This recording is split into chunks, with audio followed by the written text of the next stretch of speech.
Man come here. ఊటీలో ఉన్న నా మనవడు చందుని రమ్మని నెల రోజుల క్రితం ఉత్తరం రాసి దాన్ని పోస్ట్ చేయరా అని నీ చేతికిచ్చాను. వేసావా?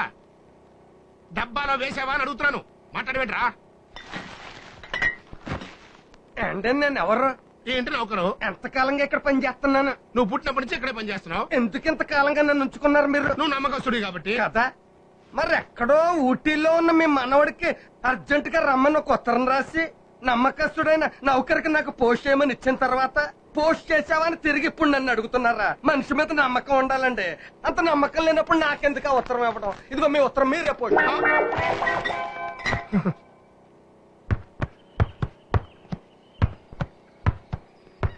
అరే హాయ్, ఏంటి ఇలా వచ్చారు?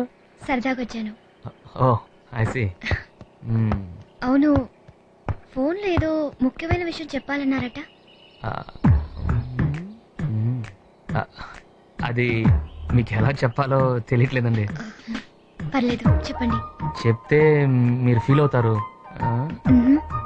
నేనే ఫీల్ అవ్వను. పర్లేదు, చెప్పండి. చెప్పచ్చు, వదిలేండి. చెప్పేస్తే కన్ఫర్మ్ గా ఫీల్ అయిపోతారు. నేనే ఫీల్ అవ్వనని చెప్తున్నాను కదా. పర్లేదు, చెప్పండి. సరేనండి, సరే. మీరంత ఫోర్స్గా అడుగుతుంటే చెప్పేస్తాను. ఓకే. Excuse me.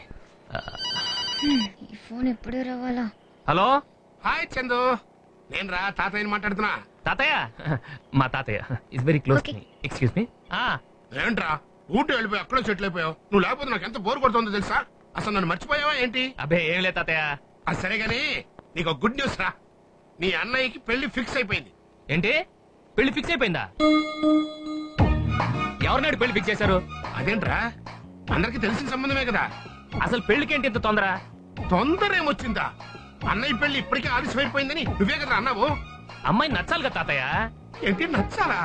మీ అన్నయ్యకి నచ్చిన పెళ్ళే కదరా. తాతయ్య, ఒకరి మనసులో ఒకరు అర్థం చేసుకోవాలి కదా. కొత్తగా ఇప్పుడు మనసులో అర్థం చేసుకోవడం ఏంట్రా? కనీసం నెల రోజులు కూడా పరిచయం లేకపోతే ఎలా తాతయ్య? రేయ్, కొంపదీసి వాటర్ అనుకుని వాట్కా కొట్టేసావా? వాళ్ళు 2 ఏళ్ల నుంచి ప్రేమించుకుంటుంటే ఇప్పుడు నువ్వు కొత్తగా నెల రోజుల్లో పరిచయం ఉండద్దా అంటావేంట్రా? ముక్కు మొహం తెలియని పిల్లని పెళ్లి చేసుకోవడం చాలా తప్పు తాతయ్య. మళ్ళీ పిచ్చెట్రా. మీ అన్నయ్యలు ఎవరు సంజ? ముక్కు మొహం తెలియని పిల్ల అంటావేంటి? నీకు అన్న పిచ్చెక్కిందా లేక నాకు పిచ్చెక్కిందా? ఈ ఫోన్ పిచ్చెక్కిందా? సారీ తాతయ్య, మీరు ఎంతైనా చెప్పండి, ఈ పెళ్లికి నేను ఒప్పుకోని చెప్పాను కదా. No no no no no, నేను ఫోన్ పెట్టేస్తాను అంతే. చచ్చా, ఏంటండి ఓల్డ్ పీపుల్ మళ్ళీ యంగ్ పీపుల్ ఫీలింగ్స్ అర్థం చేసుకోరేంటి? అసలు మన పెళ్లి విషయంలో, అదే నా పెళ్లి విషయంలో వాళ్ళ పత్రం ఏంటి? పెద్దవాళ్ళు కదా, అన్ని విషయాలు బాగా ఆలోచించి ఉంటారు. ఏంటండి వాళ్ళు ఆలోచించేది? నా డిసిషన్ ఏం అక్కర్లేదా? ఇప్పుడు వైఫ్ అంటే ఎవరండి? Life partner. లైఫ్ పార్ట్నర్ అంటే వైఫ్ అండి. ఇప్పుడు సపోజ్ నేనంటే మీకు చాలా ఇష్టం అండి అనుకోండి. మీరు నన్ను ప్రేమిస్తున్నారు అది అనుకోండి.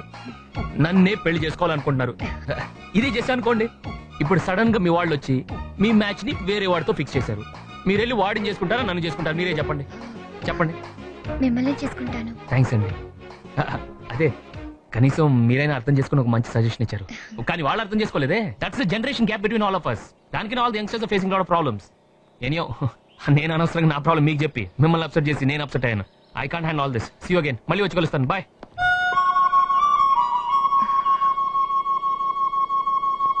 ఎక్స్క్యూజ్ మీ, ఏదో ముఖ్యమైన విషయం చెప్పాలన్నారు. నైట్ 9 o'clock ఫోన్ చేసి చెప్తాను.